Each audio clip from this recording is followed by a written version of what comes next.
This is our, as I mentioned, our family of 6. Starting with our oldest, Eli, or Elijah, Hala, Kyle, Charlotte, and then Sophia and Jenna. And then my wife is expecting again, she's due in February. And we are very blessed and we're thankful for that. We are serving with New Tribes Mission, as you know, and we are also members of the Evangelical Missionary Church of Canada. And so we will be partnering with them. And I'll explain a little bit more how that works in just a minute. But the purpose of us working amongst the gut-down people is that we have the goal of being able to present the gospel to these people.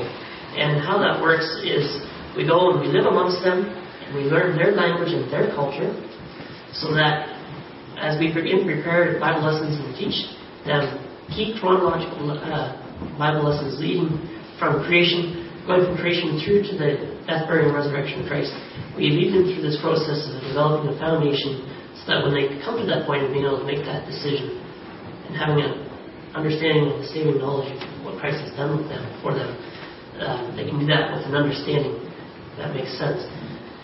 And then from there, we go on to discipling them, because we want this new body of believers that we are looking for to be able to function on their own as a body of believers, to be self-governing, and to be able to reach out beyond themselves to their neighboring, to the neighbors in their village, to neighboring villages around them, and hopefully beyond that, beyond their borders of their tribal region.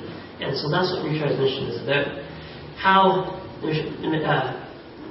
we are connected with the Missionary Church is that a vital part of the work that we do is that we have folks like you that partner with us both in prayer and financially and in encouraging us as we go. And so we are just simply an extension of you folks here in the work that we do. You are a part of taking the gospel to the gut-down people. And so that, in a nutshell, kind of explains some of how this works. Okay. Now, as mentioned, we are working in the Philippines. We've been there since 2005. But it wasn't until 2009, after we returned from our last home assignment, that we began our ministry amongst the gut-down people. And if you're wondering where the Philippines is, look at the arrow, or on a map you might look for the donkey's head. And we work in the northern part of the Philippines, on the island of Luzon, in the foothills of the Cordillera Mountains. And I'll explain a little bit of what that looks like here in just a little bit.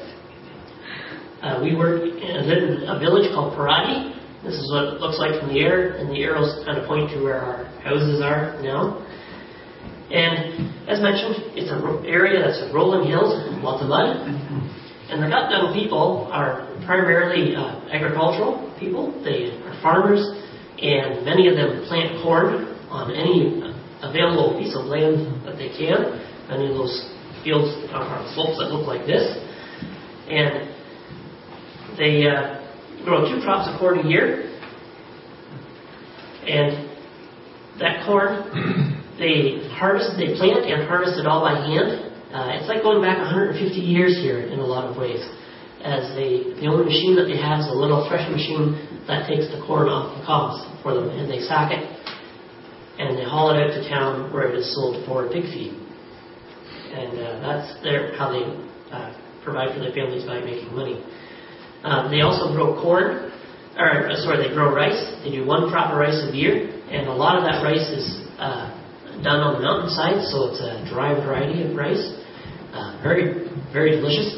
But again, a lot of work involved, from planting to harvesting, and then right down to preparing it to be able to feed their families. Every day, every morning, we hear the sound of them pounding their rice as they pound it off the husks.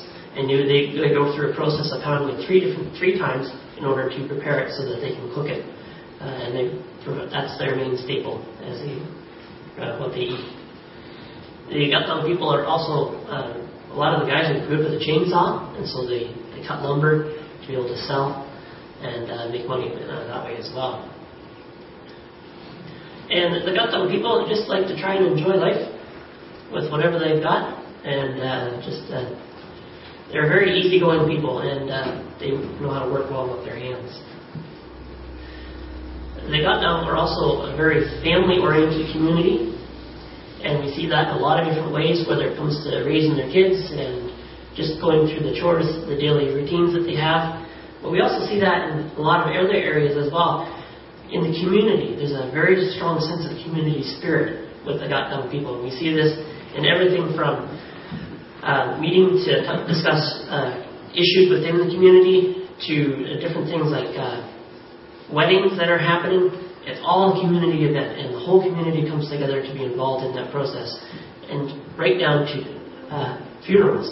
And funerals, as I'll explain in a little bit, are a very intense community event that happens over the course of a full week in our tribe, where they have to stay up and they guard the body through that 7 days, 24 hours a day. And it's an amazing process to watch as they go through this. And we also have a local elementary school run by the government in our area. The Philippines is very big in pushing education. And so there's a elementary school that runs from grade 1 to 6. And we are very blessed in that the two teachers that run and teach at our school are actually Gatineau teachers, which is not very common. And if you ask us a little bit later, we can explain a little bit more of how that works. As a family, we moved into the village of Parati permanently in 2010. Once our house was at the point where we could live in it. And our kids, right from the beginning, became part of the community and just being a part of the other kids in the village and just enjoying being kids in the setting that they were in. Or whether it was Sophia running out the door and every time she heard kids outside, friends, and away she'd go. Or Kyle learning how to ride the water buffalo. He knows all the sounds and how to steer the thing. Don't ask me, ask him. And just even just every aspect of life, the kids have just learned to adapt and be a part. And our daughter Sophia was able to participate in a daily daycare program that is also run by the government in our village as well. So the little white kid on the end. Really, she fits in quite well. And we've been blessed with a wonderful house that many people have been a part of getting ready for us so that we could live in the village and be a part of the ministry there, reaching out to the Gatineau people. So we're thankful for that. Well, you may be wondering, how does it work for us to get into our village? Well, it happens in a number of different ways. In the beginning for us, the only way to get into our village was by land. And so we could drive from a major city about 2 to 3 hours to a point where the trail would meet the road. And then we could, in the dry season, which is about 2 months of the year, we could hire trucks to bring supplies and us into the village on this trail. And but that's only about 2 months out of the year. Most of the year, the road gets too muddy, and so we have to hike into the village. And so that would be us. Every few weeks, we would load up, and away we'd go. We'd be quite the sight, as we would hire men from our village to come out with their water buffalo and their sleds, and we'd load them up, and sometimes we'd have 12, 15 of these sleds and water buffalo following us on into the village, and we were quite the sight. But that's what we would do, and that's how we would get in and out of the village for the first year. Our mission had been working on getting a helicopter for our region to be able to provide flight service for us and for other tribal stations as well. And it was finally in April of 2011 that was made possible, and what a blessing. We went from a 2 to 3 hour drive and then a 2 to 3 hour hike on a good day to a 20-minute flight. What a blessing, I gotta tell you. So we were able to use that for supplies and us, and then for emergencies as well. And we can tell you some of the stories of that later on if you want to ask us. But sometimes the helicopter's not available. And there's a verse in Isaiah 52 that talks about beautiful feet. There you go. And about every 3 months or so, we try and take a break out of the village or we go to Manila or other places where we can do doctor's appointments, do some buying of supplies that we need that we can't get in the local area, and just enjoying a break as a family. And we definitely need that. So what does the day in the life look like for us? Well, let me start with Shannon.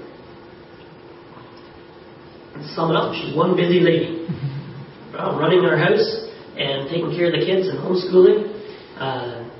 She has a couple of ladies that work with her in the house, and we are very thankful for that. It's very culturally appropriate for us to be able to hire some of the ladies to be able to help. And these are two in particular that have been a huge blessing to Shannon. And it not only helps her but in getting things done around the house, but it also helps her in learning the language and the culture as well. Because a lot of Shannon's time is taken up in these things, and so she doesn't have a lot of time at this point for formal language study. What we have done in the past is had someone come and help homeschool our kids. We've had 2 different ladies come, and this young lady, Jessica, was with us in 2009, and since that time, Shannon has been homeschooling the kids on her own, and that becomes increasingly more time-consuming for her as we now have 5 kids in homeschool. And so, if you know of anybody, or you're interested yourself in coming and helping out in that sense, it doesn't take much. My wife, she can do it. These young ladies that came, they were fresh out of high school. You could be a retired teacher, you could be a young lady, you could be a guy that's looking for a break for 6 months. We'll take anybody. Really. And so Shannon does get out when she can. And a lot, as I mentioned, a lot of her learning is done informally. But the Lord has blessed her with ladies that have been so willing to come alongside her and take her and do the things that they do. And so she gets out as much as she can, usually every day, to visit the ladies and practice with them, and learn and ask questions, and just spend time building relationships with them. One of the ways that Shannon's been able to be a blessing to the people there is through the kids. And she'll tell you later on, if you ask her about these 2 little girls here that we've been able to be a part of a little feeding program with them. Because as you know, and can guess, Shannon has a love for babies. And she was a part of the birth of that little guy, and they're so close now. It's really neat.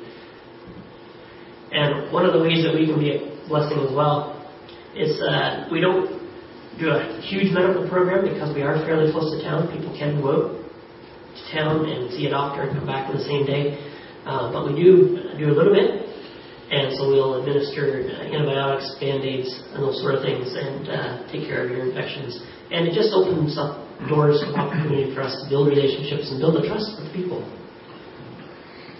And it was really neat because as a result of this, we were getting ready to come home for our home assignment this time, and the Sunday before we left, a group of ladies, actually from another village that we've been helping as well, came to our front door and wanted to visit with Shannon, and they pulled out this bag and dressed her up in traditional dress, and that was just their way of showing appreciation. And it's really neat for us to be able to be a part of that. For me, I am in full-time language and culture study, and that involves a couple different aspects. One part of that for me is I'm in my office working with a language helper, working through recordings and pictures and asking questions, working on my computer.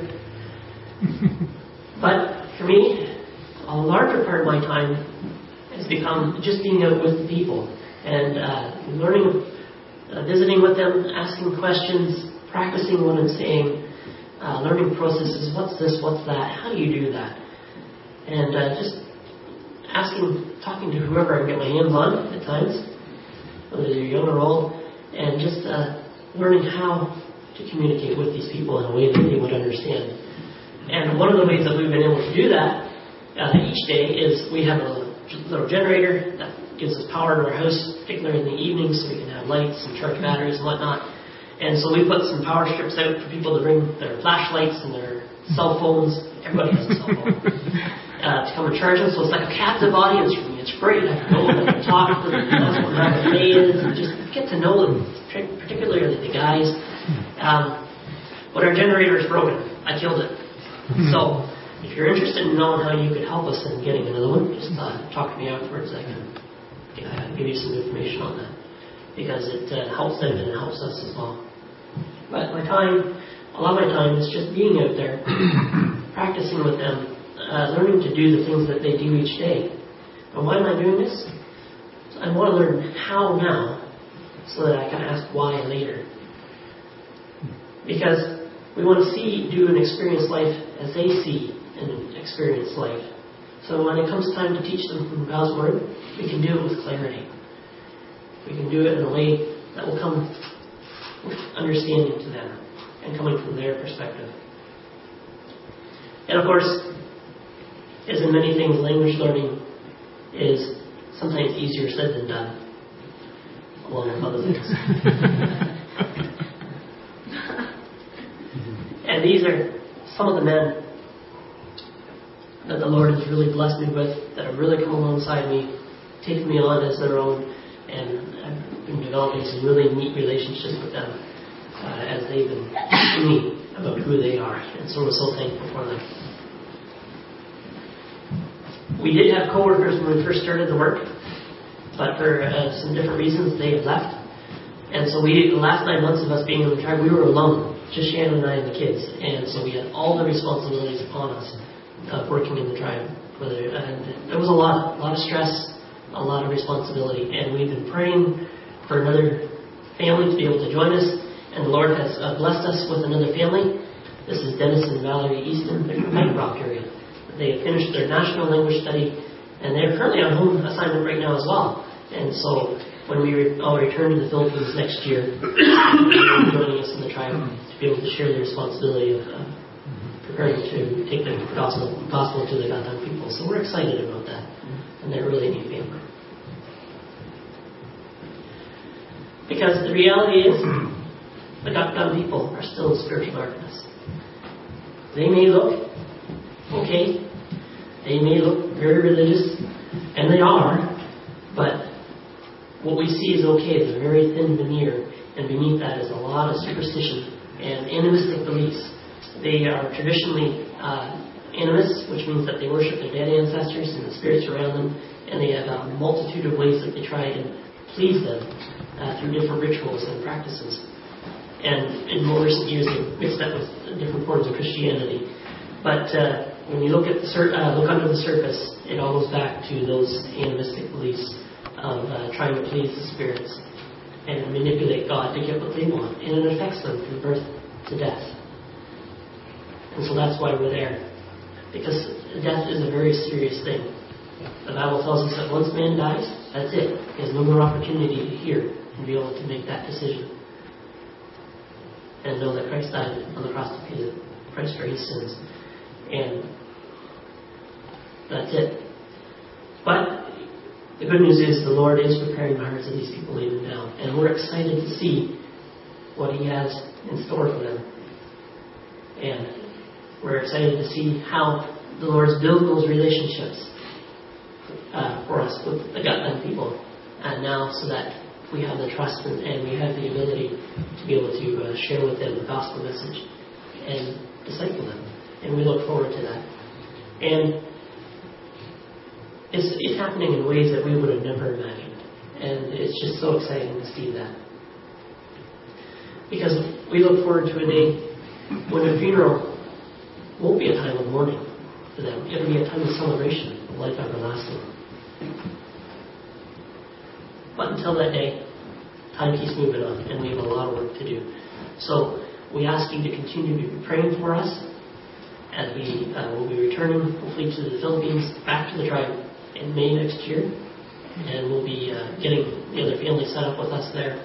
You can be praying for us even now, as it was mentioned earlier with Shannon with the pregnancy. Just that the Lord would give her strength with that. Be praying for us as we are looking to increase our financial support before we go back. And you can be praying for us as we're still traveling quite a bit, especially on the weekends, to be able to share what the Lord is doing amongst the Gatan people. So pray for safety with that. One thing I would like to share with you before we close is the pastor had read a passage there this morning in 2 Corinthians chapter 5. And I'd like to just point out a couple things from that passage in the last few minutes that we have. Let me turn here to 2 Corinthians chapter 5. I really like chapter 5, 2 Corinthians. It's a really neat book. It's actually one of my favorite chapters because it talks a lot about our eternal hope that we have. But I'm not going to focus on that this morning. One of the things I'd like to focus on just for a few minutes is the motivations that we have as we serve the Lord, the ministry that we have.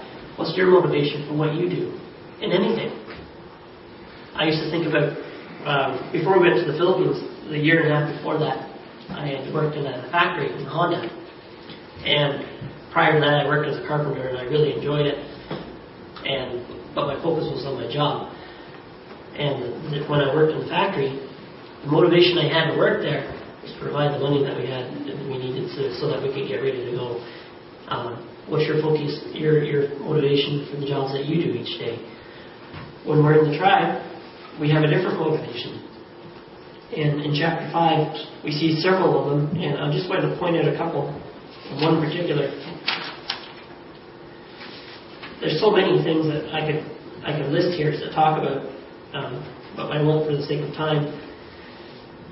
One of the motivations that we should have, we see, actually, if you just jump back a little bit, I should have actually had Pastor read from verse 9. Verse 9 tells us that we should have as our ambition, whether at home or absent, to be pleasing to Him. For we must all appear before the judgment seat of Christ, that each one may be recompensed for his deeds in the body, according to what he's done, whether good or bad. One of our motivations for whatever we do should be so that we can be pleasing to Him in everything that we do. That's why we're here. We're here to glorify the Lord, especially as believers. That's why He created us. He created us for the purpose of glorifying Him. Another motivation we see in verses 11 through 13 would be to have a good testimony and good through our character to those that are around us, especially to unbelievers. And whether they're looking for a reason to discredit us or they're looking for a reason, they're looking for the Lord. That the testimony that we have, the way that we act, can send them one way or the other. The testimony that I had when Shannon and I first had, the way that I acted, drew her to the Lord. And that was really neat as we look at how the Lord used that. Another motivation, and this is the one I really like, I want to focus on, verse 14 and 15. It says, for the love of Christ controls us. I'm actually reading from the NAS, if anybody's wondering. The love of Christ controls us, having concluded this, that one died for all, therefore all died. And He died for all, that they who live should live no longer for themselves, but for Him who died and rose again on their behalf. Think about that. I like the first part of that, especially where it says the love of Christ controls us. Another version talks about how it compels us. It, in a sense, pushes us forward. The love of Christ. If it's controlling us, it's going to drive us forward in our walk with Him and in the testimony that we have for Him and in reaching out to others for Him. I like how the message puts it this way. Like, Christ's love has moved me to such extremes. His love has the first and last word in everything we do. Wow. And if you think about that, when I think about that in the context of us working in the tribe, let me tell you, we love working there. We love living amongst the people. We love the relationships that we have with them, friends that we have. But there are days where I stand back and I wonder, what in the world am I doing? If you know us at all, we're not outgoing people. We don't like to stick our necks out.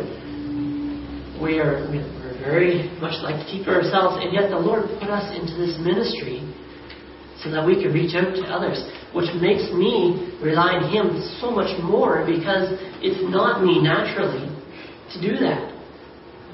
And that's what drives me, is the fact that it's His love coming through me. I have to look at these people through His eyes and through His love. Because, let me tell you, they wear on you. There's days where I want to just go out and scream at all the kids running around in our house and banging and making a noise and tell you, just get lost, would you? There's days where I feel like doing that. Or, the fact that somebody comes to our door looking for something at the most inopportune time. Tell you, whether it's medicine or an audible or a tool, which they don't like to return unless you have to go hunting for them. There's just all these different things that could really wear on you. And yet, we have to look beyond that. And that we are to be ministers of reconciliation, bringing them to Him. And I love verse 21 where it says that it's all because He made Him who knew no sin to be sin on our behalf. I mean, come on. If that's not a motivation, what is? The fact that all that He did for us, what's the least that we could do for Him? Just to be a testimony for Him that shows Him, if nothing else. If you don't go out and witness one more time, just the fact that if you're walking with Him daily, it's going to shine through. And people will see that. And that will draw them to Him because of you. So we want to be able to represent Christ to everyone that we meet through our lives. And so I hope that just challenges your hearts today and helps you to see maybe what your motivation is or should be. Every day the Lord has to remind us of what our motivation needs to be as we serve Him there. And so, again, we just thank you for your part in that and the fact that you're supporting us financially and you're praying for us every day. We really appreciate that. Please continue. And so, what I'd like to do to close is just show you a little video. It's actually about some friends of ours working in another tribe in the Philippines. They have been working and preparing to present the gospel with this tribe for 10 years. 10 years they've been working to get to the point where they can teach these Bible lessons to them. And they're already seeing fruit from that. And it's so exciting. And there's days where they wonder, why are we doing this? Well, they know what their motivation is. And so I'll just share that with you. And then when that's done, I'll just turn the service back over to the pastor.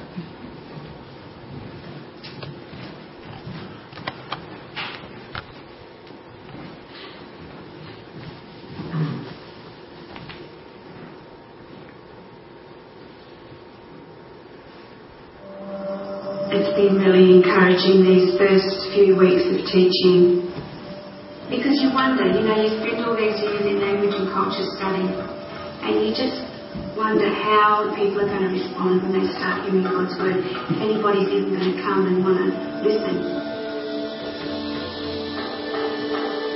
One of the old ladies, her name is Muluk, we were sitting on the porch the other day together, and she said to me, niece, she calls me niece, she said, it's like we were asleep.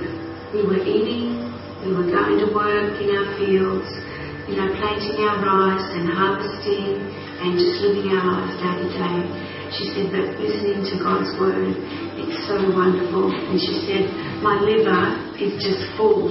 She said, it just feels so good just listening to God's word. One of Dave's translation helpers, his name is Tuxedo, when they were going through the Ten Commandments with Moses and learning about sin, he just said to Dave, oh boy, if I had all the rocks out of the river, all the heavy rocks and the big boulders and everything, he said, and you put them all together and pile them up in a big pile, he said, that would be like the weight of sin on me. And he said, I can't wait to hear how God is going to deal with that and get rid of that sin.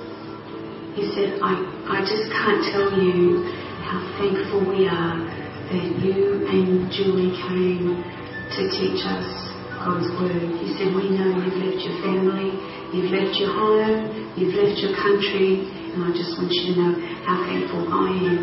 He said, because this message is just amazing. It's been a real hard slog to learn this language, but just such a joy to us to be part of what God is doing there.